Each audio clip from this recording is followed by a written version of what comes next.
নারায়ণগঞ্জ শহরের চাষাড়া এলাকায় অবস্থিত আওয়ামী লীগের প্রতিষ্ঠাতা সদস্য ভাষা সৈনিক খান সাহেব এম ওসমান আলীর বাসভবন বাইতুল আমানে হামলা ও ভাঙচুরের ঘটনা ঘটেছে।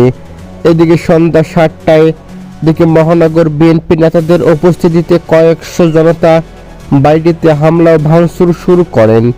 এদিকে এক পর্যায়ে এক্সকেভেটর দিয়ে ভবন গুঁড়িয়ে দেওয়া শুরু হয়। এদিকে প্রয়াত এম ওসমান আলী আওয়ামী লীগের সাবেক সংসদ সদস্য শামীম ওসমানের দাদা। বর্তমান ওই বাড়িতে কেউ থাকতেন না। এদিকে প্রত্যক্ষদর্শীরা জানান, সন্ধ্যা 7টার দিকে বাইতুল আমানের মহানগর বিএনপির আহ্বায়ক শাকওয়াত হোসেন ও সদস্য সচিব আবু আল ইউসুফের উপস্থিতিতে কয়েকশো বিএনপির নেতাকর্মী ও বিক্ষুব্ধ ছাত্র জনতা হামলা চালিয়ে ভাঙচুর শুরু করেন। এ সময় তারা হাতুড়ি দিয়ে ওই ভবনের দেওয়ালে ভাঙচুর করেন।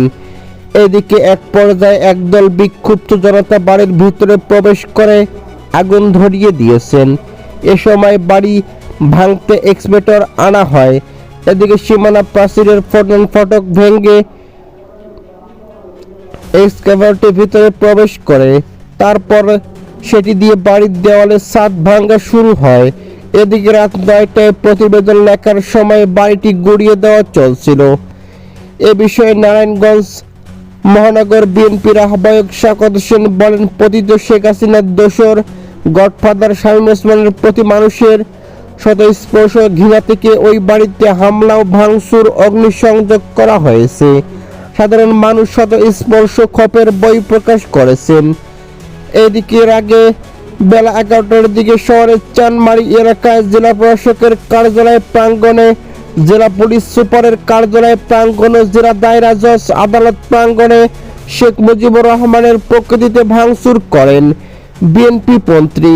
এদিকে জেলা আইনজীবী সমিতির সাবেক সভাপতি ও নারায়ণগঞ্জ মহানগর বিএনপির আহ্বায়ক শাকওয়াত হোসেন এবং সদস্য সচিব আবু আল ইউসুফের উপস্থিতিতে বিপুল সংখ্যক সাধারণ আইনজীবী ভাঙচুরে অংশ নেন।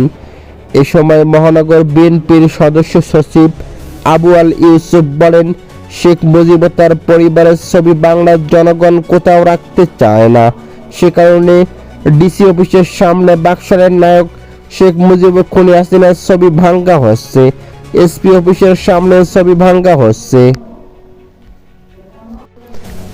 এদিকে ফেনীতে আজ সন্ধ্যায় সাবেক 3 সংসদ সদস্য ও জেলা আওয়ামী লীগ কার্যালয়ে ভাঙচুর অগ্নিসংযোগের ঘটনা ঘটেছে।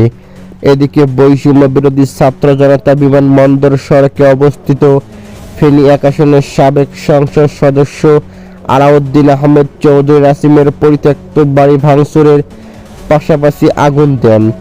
এদিকে একই সময় জেলা শহরের আওয়ামী লীগ কার্যালয়ে হামলা চালিয়ে অগ্নিসংযোগ করা হয়েছে। এদিকে ফেনী 3 আসনের সাবেক সংসদ সদস্য মাসুদ উদ্দিন চৌধুরী সোনাগাজী উপজেলার মতিগঞ্জ ইউনিয়নের শুলখালী গ্রামের বাড়িতে আগুন দেওয়া হয়েছে। অন্যদিকে সোনাগাজী উপজেলা আমিরাত ইউনিয়নের সোনাপুর গ্রামে ফেনী 2 আসনের সাবেক সংসদ সদস্য নিজামুদ্দিন হাজারীর নানার বাড়িতে আগুন দেওয়া হয়েছিল। এদিকে আজ সন্ধ্যা 7টা থেকে রাত 9টা পর্যন্ত পৃথক পৃথক এসব ঘটনা ঘটেছে। এদিকে গত 5 আগস্ট এসব স্থাপনায় এমন হামলা হয়েছিল। এদিকে প্রত্যক্ষদর্শী বৈষম্য বিরোধী ছাত্র জনতা পুলিশ ও ফায়ার সার্ভিস সূত্রে জানায়, আজ সন্ধ্যা 7:30টার দিকে শহরের 0 পয়েন্ট ট্যাং রোড থেকে লাঠি হাতে শতাধিক ছাত্র জনতা মিছিল করে পুরাতন বিমানবন্দর সড়কে অবস্থিত ফেনী 1 আসনের সাবেক সংসদ সদস্য আলাউদ্দিন আহমেদ চৌধুরী রাসিমের বাড়ি গিয়ে সেখানে বাড়ির সীমানা প্রাচীর ও দেওয়াল ভাঙচুর করে। পরে বাড়িতে অগ্নিসংযোগ শুরু হয়। এদিকে ফেনী মডেল থানার ভারপ্রাপ্ত কর্মকর্তা ওসি মর্মসিংহ ত্রিপুরা শহরের একটি বাড়ি একটি কার্যালয়ে আগুন দেওয়ার সত্যতা নিশ্চিত করেন। তিনি বলেন, আন্দোলনকারীরা কর্মসূচি শেষে স্থান ত্যাগ করেছে, বর্তমানে পরিস্থিতি স্বাভাবিক রয়েছে। এদিকে সোনাগাজী মডেল থানার ভারপ্রাপ্ত কর্মকর্তা ওসি মোহাম্মদ বাইজিদ আকন বলেন, সাবেক সংসদ সদস্য মাসুদ চৌধুরীর বাড়িতে আগুনের খবর পেয়ে পুলিশের একটি দল ঘটনাস্থলে পরিদর্শন করেছে, তবে ঘটনাস্থলে কাউকে পাওয়া যায়নি। আগুন নিচ থেকে নিভে যাওয়ায় দমকল বাহিনীর প্রয়োজন পড়েনি। নিজাম হাজারীর নানার বাড়িতে আগুন দেওয়ার তথ্য পুলিশ জানে না।